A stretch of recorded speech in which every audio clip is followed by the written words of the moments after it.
人類最弱兵器さ。一人目。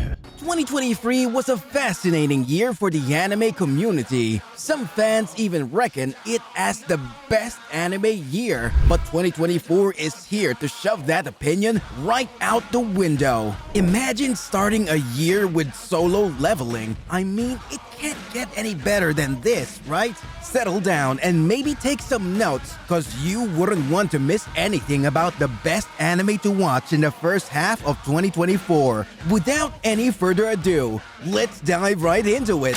Kaiju number 8.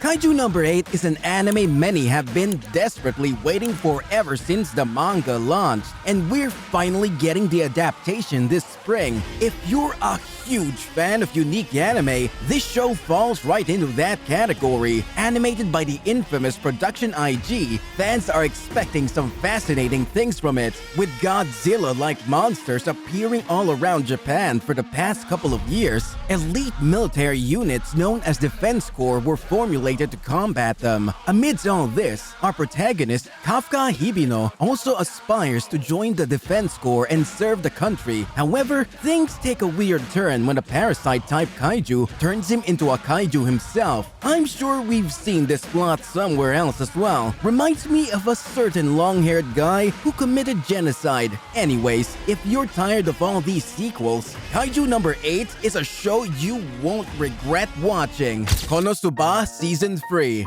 The most awaited Konosuba Season 3 is finally here, and fans are struggling to hide their excitement. The previous season was on a whole other level, and I'm expecting some similar stuff from this one as well. In most isekai, the protagonists get humbled by Truck-kun. But my man Kazuma is built differently. Kazuma's death is unusual in the sense that he died without any impact. I mean, the truck didn't even hit him. He just died from the shock. Following this, he gets reincarnated into another world and gets the opportunity to take anything with him. He chooses to take the goddess who reincarnated him, but it turns out the goddess is even more trash. Now Kazuma is basically stuck and he still has to defeat the Demon Lord. Interesting, right?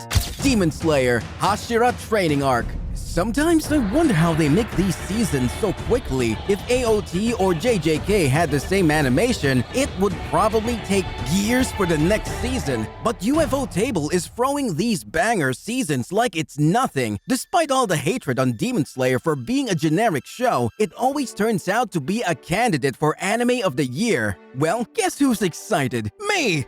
I'm sure there isn't a single weeb who hasn't heard about Demon Slayer, but I will still explain the plot. Wait, no I won't. Go watch it, please. You won't regret it. And how can you not know Nezuko-chan? That time I got reincarnated as a slime season 3. Finally! They took way too long to make a season for a show with such immense popularity. I mean, there are examples of other shows like No Game, No Life, but we won't talk about that here.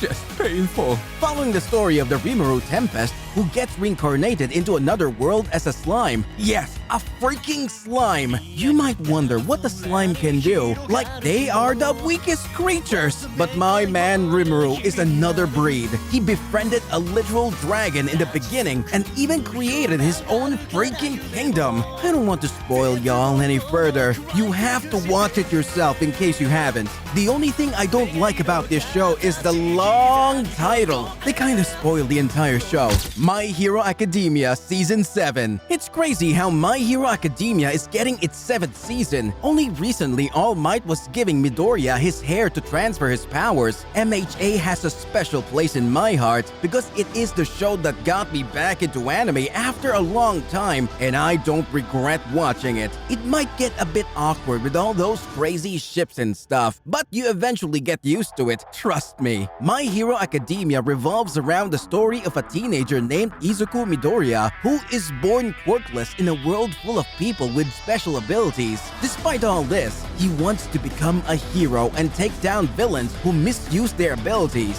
Amidst all this, the number one hero, All Might, decides to transfer his legacy to Midoriya and train him. This is the story of how Midoriya becomes the number one hero. My Hero Academia is a fan favorite show, and with the manga nearing reaching its end, fans are overly excited for this season. Let's see what Bones has to deliver in this one. Mushoku Tensei, Jobless Reincarnation Season 2 Part 2. Despite being an isekai, Jobless Reincarnation explores the depths of human nature and how things actually proceed in the actual world. The character development, emotions, and plot, everything is perfect. In case you haven't heard about this masterpiece, let's talk about the plot here. Like other generic isekai, Mushoku Tensei follows the story of a shut-in NEET who gets teleported into another world following an accident. Now this is where things get different. In most isekai, the MC immediately becomes some overpowered demon lord with a harem. But my man Rudius decides to relive his life,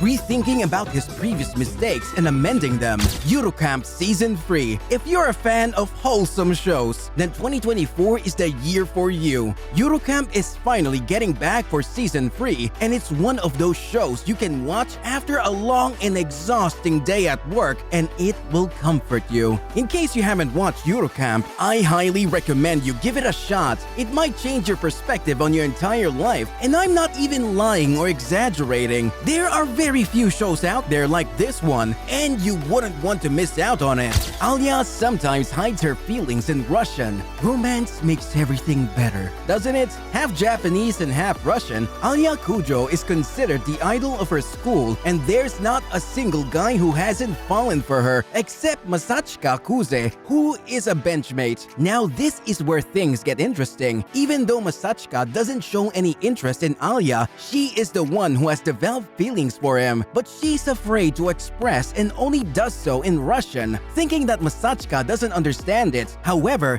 she doesn't know that he actually understands Russian and is quite fluent in it. That's just outrageously embarrassing, right? I wonder why these girls always fall for the average guys in anime. Let me know if you guys know anything.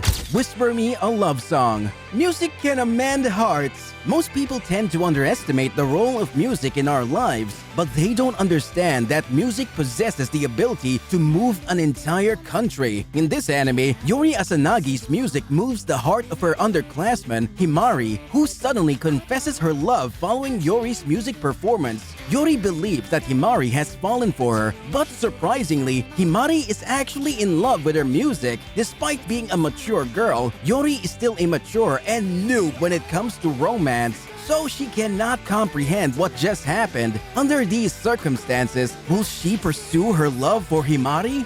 A condition called love. And we have another romance anime on this list. I should really stop watching these wholesome romantic shows. They are destroying my mental health. Anyways, I believe that no amount of romance is ever enough, and the same is the case with anime. You can't have too many romance anime in a season, right? Revolving around the story of Hotoro Hinase, who has no intention of falling in love, and a Hananoi who recently got dumped by his girlfriend, this show progresses as Hinase experiences her first love. After witnessing Hananoi's relentless breakup in a cafe, Hinase grants him her umbrella on the way back. The following day, Hananoi appears in her class and proposes to her to become his girlfriend, only to get rejected. But this doesn't stop him as he keeps trying to win her heart. What do you think will happen? This is the list, fellas. I wanted to add some other shows as well, but we can do that in some other video, right? Till then, stay safe.